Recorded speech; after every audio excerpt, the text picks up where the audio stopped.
Hi viewers, women's ஐபிஎல்லோட எல்லா மேட்சுக்கும் நம்ம numerology பேஸில் டீம் ப்ரெடிக்ஷன் பண்ணி கொடுத்துக்கிட்டு இருக்கோம். அந்த வகையில் நம்ம இன்னைக்கு பார்க்க போகிறது உமன்ஸ் ஐபிஎல்லோடைய 10வது மேட்ச். இந்த மேட்ச்சில் குஜராத் ஜெயண்ட்ஸும் டெல்லி கேபிட்டல்ஸ் உமன்ஸும் ப்ளே பண்ணுறாங்க. இந்த மேட்ச் இன்னைக்கு செவ்வாய்க்கிழமை பிப்ரவரி 25 நைட் 7:30 மணிக்கு ஸ்டார்ட் ஆகுது.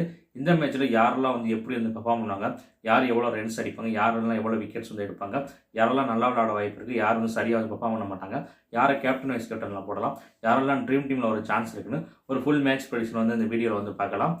நேற்று மேட்ச் ப்ரெடிக்ஷன் பார்த்தீங்கன்னா சரியாக போகல. ஆர்சிபி டீமில் பார்த்தீங்கன்னா நிறைய சேஞ்சஸ் பண்ணியிருக்காங்க. நேற்று எனக்கு கொஞ்சம் ஒர்க் இருந்துச்சு, அதனால இந்த மேட்சை கவனிக்க முடியல. டாஸ் போட்டதுக்கப்புறம் லைனப்லாம் எதுவுமே நான் பார்க்கல. மேட்சை பார்த்தீங்கன்னா நான் நைட்டு தான் பார்த்தேன். சூப்பராக ஒரு வரைக்கும் போச்சு. மேட்ச் பார்த்தீங்கன்னா நல்லா வந்துருச்சு. ப்ரெடிக்ஷன் சரியாக போகல. ஒன்றும் பிரச்சனை இல்லை. இன்றைக்கி ப்ரெடிக்ஷன் சூப்பராக போகும். நேற்று சாம்பியன்ஸ் ட்ராஃபிக்கும் சரி, WPLக்கு சரி எந்த அப்டேட்டும் பண்ண முடியல, ஒர்க் இருந்ததுனால. நான் ரெண்டு மேட்சுமே பார்க்கல. ஸோ அதனால் நான் எந்த அப்டேட்டுமே கொடுக்க முடியல. இருந்தாலும் சாம்பியன்ஸ் ட்ராஃபி ஓரளவு கரெக்டாக வந்துருந்துச்சு. ப்ரெடிக்ஷன் பெருசாக சேஞ்சஸ் ஆகலை. இப்போ இன்னைக்கு மேட்ச் பார்க்கலாம். இந்த மேட்ச்சில் ப்ரெடிக்ஷன் பார்த்தீங்கன்னா சூப்பராக வரும். 25ஆம் தேதி பார்த்தோம்னா 7-9 காம்பினேஷன், அதாவது கேதுவும் செவ்வாயும் சேர்ந்த காம்பினேஷன். கேதுவும் செவ்வாயும் சேர்ந்தால் யாருக்கெல்லாம் நல்லா இருக்கும்னு பார்த்தோம்னா குருவை சேர்ந்தவங்க பார்த்தீங்கன்னா சூப்பராக இருக்கும். சனியை சேர்ந்தவங்களுக்கு, சந்திரனை சேர்ந்தவங்களுக்குலாம் ஆவரேஜாக மைனஸாக இருக்கும். அதுபடி நம்ம ப்ரெடிக்ஷன்ஸ் பார்க்கையில் ஃபர்ஸ்ட் குஜராத் ஜெயண்ட்ஸில் பார்த்தோம்னா பெத் மூனி அவங்க பார்த்தோம்னா ஒரு 25 ரன்ஸ் ஆட சான்ஸ் இருக்குது. ஒரு அதிகப்படியான ரன்ஸ் வரதுக்கான வாய்ப்பு ரொம்ப குறைவு.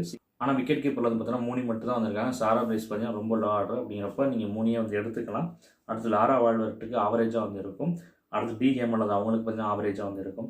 ஆவரேஜ் நான் சொன்னேன்னா அவங்க சரியாகவே பெர்ஃபார்ம் பண்ண மாட்டாங்கன்னு அர்த்தம். அதாவது பார்த்தீங்கன்னா வந்தவொடனே சீக்கிரமே அவுட் ஆகிட்டு போகிறதுக்கான சான்ஸ் தான். ஸோ அப்படி இருக்கிறத நான் ஆவரேஜ்னு சொல்கிறேன். நான் ஆவரேஜ் சொல்கிறேன்னா அவங்க கொஞ்சம் ரன்ஸ் அடிப்பாங்கன்னு நீங்கள் எடுத்துக்கக்கூடாது. இந்த கொஞ்சம் ரன்ஸ் அடிக்கிறவங்கன்னா 20 ரன்ஸு 25 ரன்ஸு இப்படி சொல்லுவாங்கன்னா கொஞ்சம் ரன்ஸ் அடிக்கிறது வாய்ப்பு இருக்கும். ஆவரேஜும் கொடுத்து அவங்க ஃப்ளாப் ஆகிறதுக்கான வாய்ப்பு தான் அதிகம். அடுத்து அஸ்லை கார்னர் அவங்க பார்த்தீங்கன்னா ஒரு 3 விக்கெட் எடுக்கிறதுக்கு சான்ஸ் இருக்குது. பவுலிங் போகிறப்போ பேட்டிங் வரப்போ பார்த்தீங்கன்னா ஒரு 30+ ரன்ஸ் அடிக்கிறதுக்கு சான்ஸ் இருக்குது. அடுத்து ஹர்லின் டியோல் ஒரு 30+ ரன்ஸ் அடிப்பாங்க. அடுத்து ரேண்ட்ரா டோட்டின் ஒரு விக்கெட் எடுப்பாங்க. பேட்டிங்கில் ஒரு 20 ரன்ஸ் தான் ஆட சான்ஸ் இருக்குது. அடுத்து கே கௌதம் பார்த்தீங்கன்னா 1-2 விக்கெட் எடுக்கிறதுக்கு சான்ஸ் இருக்குது. அடுத்து சிம்ரான் ஷேக் ஒரு விக்கெட் எடுக்கிறதுக்கு சான்ஸ் இருக்குது. அது சயாலி சத்கரி, பிரியா மிஸ்ராக்கெலாம் ஆவரேஜாக இருக்கும்.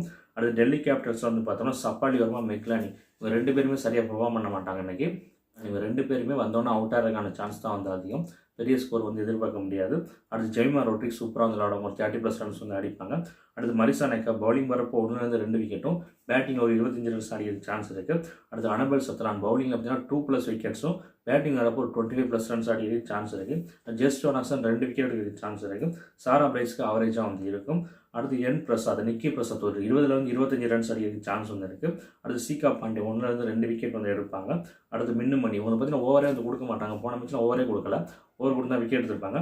இந்த மேட்ச் உங்களுக்கு நல்லா இருக்குது. ஒரு 1-2 விக்கெட் எடுக்கிற சான்ஸ் இருக்குது. ஆனால் ஓவர் கொடுக்குறாங்கன்னு தெரிஞ்சுக்கிட்டு நீங்கள் டீமில் எடுக்கிறதா இல்லையான்னு யோசிச்சுங்க. இப்போ 2 டீமில் சேர்த்து யாரெல்லாம் ட்ரீம் டீம் வர சான்ஸ் இருக்குன்னு பார்க்கலாம். அதுபடி பார்க்குறப்போ Ashleigh Gardner, Harleen Deol, Deandra Dottin, K Gautham, Jemimah Rodrigues, மரிசா நெக்கா, Annabel Sutherland, Jess Jonassen, Shikha Pandey, Minnu Mani bowling போட்டால் ட்ரீம் டீமுக்குள்ளே கொண்டாந்துக்கங்க. அடுத்து லாஸ்ட்டாக நிக்கி பிரசாத், பெத் மூனி இந்த 2 பேரில் ஒரு ஆளாக ட்ரீம் டீமில் நீங்கள் போட்டுக்கலாம். ஏன்னா விக்கெட் கீப்பரில் மூனி தான் எடுத்தாகணும். சாரா பிரைஸ் ரொம்ப லோ ஆடுங்கிறப்ப நீங்கள் மூனியை தான் எடுக்கிற மாதிரி இருக்கும். ஸோ நீங்கள் நிக்கி பிரசாத்தை கூட விட்டுக்கலாம். அப்படி இல்லைனா நிக்கி பிரசாத்தை மல்டிபிள் டீம்ஸ் போகிறவங்க யூஸ் பண்ணி பாருங்கள். 11 பேர் தான் ட்ரீம் டீம் கொடுத்துருக்கேன். அதில் ஒரு ஆள் பார்த்தீங்கன்னா மின்னுமணி. அவங்களுக்கு ஓவர் கொடுப்பாங்களே இல்லைங்க தெரிஞ்சுக்கிட்டு அவங்களை எடுங்க. அப்படி ஓவர் கொடுக்குறதுனா வேறு யாராவது அவங்களுக்கு பதில் எடுத்துக்கோங்க. இப்போ யாரை கேப்டன் அண்ட் வைஸ் கேப்டன் போடலாம்னு பார்க்கலாம். அதுபடி பார்க்குறப்போ அஸ்லை கார்னர், அனபல் சத்ரான் இவங்க 2 பேரும் கேப்டன் வைஸ் கேப்டனாக போட்டுக்கலாம். ஜெய்மா ரோட்ரிக்ஸை ஒரு கேப்டன் வைஸ் கேப்டனாக ட்ரை பண்ணி பார்க்கலாம்.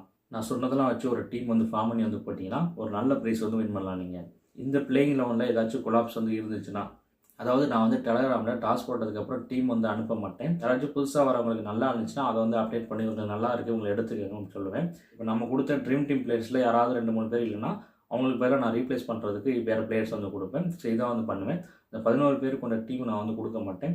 அது உங்களுக்கு கன்ஃபியூஸ் ஆயிரும். நான் வீடியோவில் என்ன சொல்கிறேன்னா அதை வச்சு புரிஞ்சுட்டு டீம் போடுங்க. அதான் கரெக்டாக இருக்கும். லாஸ்ட் மினிட்ஸில் எப்போயுமே பார்த்தீங்கன்னா கன்ஃபியூஸ் தான் ஆகும். ஸோ அந்த மாதிரி நான் பண்ண மாட்டேன். ஸோ இன்னும் டெலகிராம் குரூப்பில் ஜாயின் பண்ணாமல் யாராச்சும் இருந்தீங்கன்னா டிஸ்கிரிப்ஷனில் லிங்க் இருக்குது. அதில் போய்ட்டு ஜாயின் பண்ணிக்கோங்க.